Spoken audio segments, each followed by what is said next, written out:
ভারতীয় সেনার অপারেশন সিন্দুরের মুখ কর্নেল সোফিয়া কুরেশিকে সন্ত্রাসবাদীদের বোন বলে সারা দেশে ধিক্কৃত হয়েছিলেন মধ্যপ্রদেশের বিজেপির মন্ত্রী বিজয় শাহ। কিন্তু তারপরেও সেনাদের অপমান করে মোদির ভাবমূর্তি তৈরির কাজে এতটুকু ঘাটতি দেখা যাচ্ছে না বিজেপি নেতাদের। এবার মধ্যপ্রদেশের বিজেপি সরকারের উপমুখ্যমন্ত্রী জগদীশ দেওড়া সেনাদের নিয়ে এতটাই অপমানসূচক কথা বলেছেন যা নিয়ে ফের দেশ জুড়ে চিৎকার শুরু হয়েছে। जिन माताओं के सिंदूर को मिटाने का काम जिन लोगों ने किया, जिन आतंकवादियों ने किया और जिन आतंकवादियों को जिनने पाला, जो पाल रहे हैं, उनको नेस्त नाबूद नहीं कर देंगे तब तक चैन की सांस नहीं लेंगे। और यशस्वी प्रधानमंत्री जी को हम धन्यवाद देना चाहेंगे और पूरा देश की वो सेना, वो सैनिक उनके चरणों में नतमस्तक है, उनके चरणों में पूरा देश नतमस्तक है। उन्होंने जो जवाब दिया है उसकी जितनी सराहना की जाए, जितना कहा जाए, एक बार उनके लिए जोरदार ताली बजा करके चाहे। বিরোধী দল কংগ্রেসের মুখপাত্র সুপ্রিয়া সিনেত এর প্রতিবাদ জানিয়ে শুক্রবারই সাংবাদিক সম্মেলন করেছেন। असलियत यह है कि अभी 48 घंटे नहीं बीते और बीजेपी के ही मध्य प्रदेश के मंत्री विजय शाह ने इस देश की सबसे होनहार, सबसे वीर, सबसे बहादुर सैनिक बेटी सोफिया कुरैशी के बारे में जो कहा वो आपने सुना। वो सुनकर पूरा देश स्तब्ध है। मैं उन शब्दों को दोहराऊंगी नहीं क्योंकि मैं उस तरह का पतन नहीं करना चाहती हूं इस मंच से। और बीजेपी ने इस आदमी के खिलाफ भी कोई कार्रवाई नहीं की, कोई अनुशासनात्मक कार्रवाई नहीं की गई। बीजेपी और मध्य प्रदेश की सरकार और दिल्ली की केंद्र सरकार हाथ पर हाथ धरे बैठी रही जब तक कि जबलपुर हाईकोर्ट ने निर्देश नहीं दिया कि एफआईआर हो। और एफआईआर भी बिल्कुल अनमने ढंग से बिना प्रॉपर चार्जेस लगाई की गई और उसका कच्चा चिट्ठा आज कल हाईकोर्ट की सुनवाई के दौरान बयां हो चुका है। क्योंकि पूरी की पूरी पार्टी और सारी सरकार, केंद्र की भी और मध्य प्रदेश की भी, विजय शाह को बचाने में जुटी हुई थी। अब वो जगदीश देवड़ा को बचाने में जुट जाएगी। असलियत यह है कि मध्य प्रदेश के हाई कोर्ट ने कल सुनवाई के दौरान कहा कि जिस तरह की एफआईआर दर्ज हुई है वो सिर्फ और सिर्फ दिखावा है और एफआईआर में ऐसा कुछ भी नहीं है जिससे संज्ञेय अपराध दर्शाया जा सके। अदालत ने टिप्पणी करते हुए कहा कि यह ड्राफ्ट ही ऐसा बनाया गया है कि इसको रद्द किया जा सके। और बेंच ने आगे कहा कि इस एफआईआर में कुछ नहीं है। बेंच ने कहा इसमें सुधार करना चाहिए, बिना हस्तक्षेप के और बिना दबाव के ऐसा एफआईआर की जांच को आगे बढ़ाई जाए और उसकी सुनवाई फिर से होगी। यह असलियत है मध्य प्रदेश की सरकार की, यह असलियत है मध्य प्रदेश की पुलिस की, यह असलियत है बीजेपी की मध्य प्रदेश में और बीजेपी की दिल्ली में। अभी तक आपने एक बार भी जेपी नड्डा जी के मुंह से, अमित शाह जी के मुंह से, खुद प्रधानमंत्री नरेंद्र मोदी जी के मुंह से सुना कि यह बिल्कुल गलत कहा गया है? अभी तक बीजेपी के किसी भी नेता ने आके कहा जगदीश देवड़ा और विजय शाह जैसे लोगों की सभ्य समाज में कोई जगह नहीं है? सरकार तो बहुत दूर की बात है। এর মধ্যে ভারতের তেরঙ্গা পতাকা নিয়ে আরও একটি ন্যাক্কারজনক কাজ করেছেন বিজেপির রাজস্থানের নেতা এবং বিধায়ক আচার্য বাল মুকুন্দ। এই এপিসোডে সেই ভিডিওটিও দেখাবো।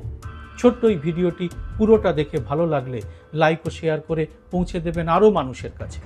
পাশাপাশি আরেকটি অনুরোধ, আমরা যারা গদি মিডিয়ার বিকল্প হিসেবে সরকারের নানা সিদ্ধান্তকে প্রশ্ন করি, সিদ্ধারা সোজা রেখে তাদের উপর চাপ বাড়াচ্ছে সরকার। আইনগতভাবে সফল না হলেও তাদের নানাভাবে হেনস্থা করা, সাময়িকভাবে চ্যানেল বন্ধ করার মতো কাজও করা হয়েছে। তাই আমরা সবাই আইনজীবীদের পরামর্শে একটি বিকল্প চ্যানেল খুলে রাখার সিদ্ধান্ত নিয়েছি। আমার সেই বিকল্প চ্যানেলটি আপনারা অবশ্যই সাবস্ক্রাইব করে রাখবেন। কোনো কারণে সাময়িকভাবে এই চ্যানেলটি বন্ধ হলে আমার ভিডিও পাবেন সুব্রত বসু এক্সক্লুসিভ নামের এই বিকল্প চ্যানেলটিতে। তবে এখানেও আমি কিছুদিনের মধ্যেই ভিন্ন স্বাদের ভিডিও আপলোড করব। ইউটিউবে সুব্রত বসু এক্সক্লুসিভ টাইপ করলেই চ্যানেলটি পেয়ে যাবেন। ডিসক্রিপশন বক্সে চ্যানেলটির লিঙ্কও দেওয়া রইল।